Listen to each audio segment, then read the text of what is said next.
Good afternoon, class of 2016. I would like to thank you for the opportunity to come before you and allowing me to come speak.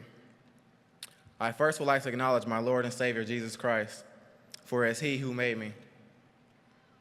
I also would like to thank President Nikias and our athletic director, Pat Hayden. Thank you to all the staff and SAS for just helping me with my student service at USC. I would like to send a special thank you to Heather Bell for always being there for me. She was always a call and a text away, especially while I was away in Buffalo, enrolling me back in classes and make sure I stay connected with my teachers. I would lastly like to thank my parents, Robert and Sharon Woods, for instilling in me to stay committed and always finish what you start. They never went one day without telling me to make sure I get my degree and make sure I finish what I start. And today I'm very proud to say I have my degree and I have finished. Thank you.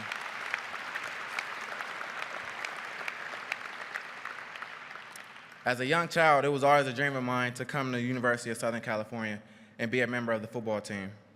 Growing up watching Mike Williams, Kerry Colbert, Matt Leinart, Steve Smith, Reggie Bush, just to name a few, I knew this school had a very special football program, and I knew it was a university that I wanted to attend. It wasn't until later that I realized USC's real power, which is their education. USC is not only the top program for athletics, but academically as well. This is the best all-around university there is. This is why I chose to attend USC and was so grateful to spend my 3 years here at USC. As a freshman in high school, after just having my 15th birthday, I had to face the biggest challenge of my life, the loss of my sister, Olivia Woods. This was very challenging for me. With her being 2 years older than me, I was attached to her hip. In our younger years, when I was struggling in baseball, it was her who taught me how to hit. When I was struggling school and math problems, it was her who was there to help me. She was someone I can always count on to be there for me. At the age of 13, she was diagnosed with sarcoma cancer. Olivia battled cancer for a few years, but she never let her stop her. She was able to attend Sarah High School for 2.5 years. With me coming in as a freshman, I was able to spend one semester with my sister. While transitioning to high school as a freshman, and my sister was one of the most popular juniors on campus, I always wanted to hang around my sister growing up, and when I got to high school, I thought it would be the same. And she soon let me know that I need to get my own friends. My sister missed part of her junior year when cancer came back into her life, and her presence was truly missed by all on campus. I had the blessing to get to see my sister every day at home. Olivia battled and battled until her battle came to an end on April 19, 2007. Before she left me with something that I would never forget. It was her last words to me. I came home that day after school, as I always did, went straight to her room, and she said to me, "I thought you were going to model." Slightly confused, believing it was the medicine was talking, she said again, "You have to be a model." Olivia left us that night in the early mornings. However, these words have never left me. It later hit me what she was talking about, when she was asking of me. She wanted me to be a role model. Living in the spotlight of being a top recruit, playing under bright lights at the Coliseum, we're constantly being watched by those following our footsteps. She wanted me to know and for us all to know, to be an example and a leader for those who are next. While having some void from the loss of my sister, coming to USC was bigger for me than I expected. While I was here, I met some of my best friends who I like to think of them all as my brothers that I never had.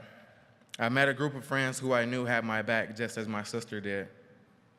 I share many memories with these guys, from staying at the Century dorms, hanging at the campus center before class, even cramming in one study room at the library the day before our final. And of course, many, many palace memories. But the best memory of it all will definitely be today, the day I received my diploma from this university.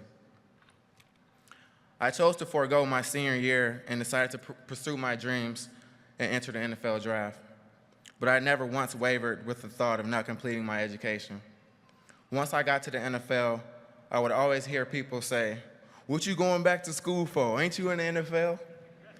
Yes, But I had other dreams to fulfill, and that was ensuring that I received my degree, so after my football career, my education would carry me throughout.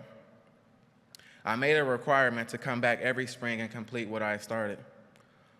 I would say one thing, school is a whole lot easier when you don't have the obligations to be committed to your sports.